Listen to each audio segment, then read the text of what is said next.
चलो बच्चों, जल्दी जल्दी आओ और सुनो ग्रीस की लोक कथा पर आधारित कहानी जिसका नाम है परिश्रम का फल।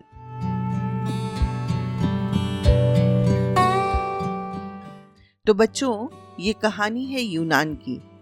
वहां के एक छोटे से गांव में एक वृद्ध किसान रहता था। उसके पास थोड़ी सी जमीन थी जिस पर वह दिन रात मेहनत करता था। उसी जमीन से जो कुछ उगता था उससे अपने परिवार का पालन पोषण भी करता था। किसान के 3 बेटे थे जो जवान हट्टे कट्टे थे पर परिश्रम से दूर भागते थे। जब पिता खेत में काम करते थे तो वे सारे के सारे लड़के ना उनकी मदद करने की जगह मस्ती किया करते थे। पिता उनसे काम करने को कहते तो जवाब में कहते, पिताजी इतनी मेहनत क्यों भाई, कोई आसान रास्ता भी तो होना चाहिए पैसा कमाने का। किसान अपने बेटों की इस आदत से चिंतित रहता था।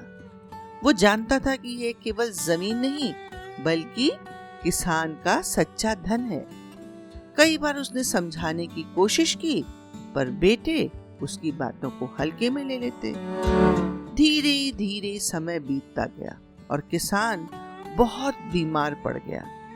उसे लगा कि अब उसके पास समय अधिक नहीं बचा, तो उसने अपने तीनों बेटों को अपने पास बुलाया और बड़ी धीमी आवाज में कहा, बच्चों, तुम हमेशा कहा करते थे ना कि पैसा कमाने के लिए कुछ और करो। दरअसल हमारी जमीन में कहीं खजाना छिपा है जिसे मैं तो नहीं ढूंढ पाया। मैं चाहता हूँ कि तुम तीनों जमीन खोदकर उसे जरूर ढूंढ लेना, और हाँ, खेत के कोने कोने को अच्छे से खोदना। यह कहकर किसान की आंखें बंद हो गई। उसका देहांत हो गया। बेटे पिता के दुख से बड़े दुखी रहने लगे। अब धीरे धीरे खाने का सामान भी खत्म होने लगा। बेटों को पिता की बात याद आई। खजाने की लालसा में उन्होंने सोचा, अगर खेत में खजाना है तो उसे ढूंढना चाहिए। क्यों? हाँ, ढूंढना चाहिए। और तीनों भाई पहुंचे खेत में। उन्होंने पूरे खेत को कोने कोने तक खोद डाला। हल चलाया, मिट्टी पलटी, पत्थर हटाए। कई दिनों तक वे बिना रुके मेहनत करते रहे, पर जितना खोदते उतना ही खेत खाली निकलता। न सोना मिला, न चांदी, न कोई संदूक, न खजाना। आखिरकार थक हार कर उन्होंने कहा, पिता ने हमें धोखा दिया, यहाँ तो कोई खजाना है ही नहीं। निराश मन से उन्होंने सोचा कि अब जब खेत इतना तैयार हो ही गया है तो क्यों ना बीज बो दिया जाए, वरना सारी मेहनत बेकार चली जाएगी। उन्होंने बीज बोए, पानी दिया और खेत की देखभाल करने लगे। कुछ ही समय में खेत हरा भरा हो उठा। फसल लहलहाने लगी। आसपास के किसान भी उनके खेत की फसल देखने के लिए आने लगे। और जब कटाई का समय आया तो उस वर्ष उन्हें पहले से कहीं अधिक अनाज मिला।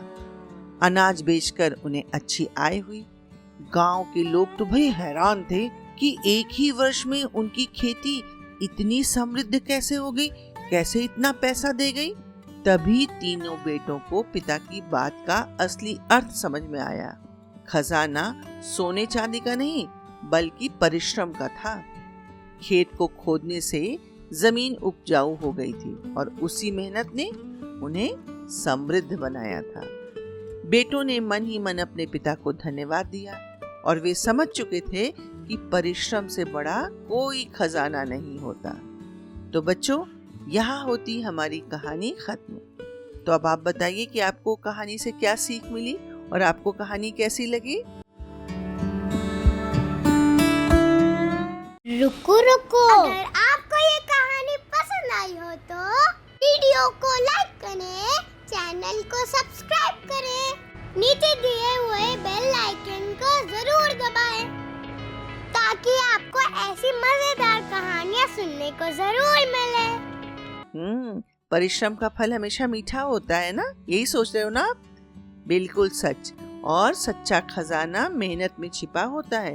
जो समय आने पर हमारे सामने समृद्ध बनकर आता है।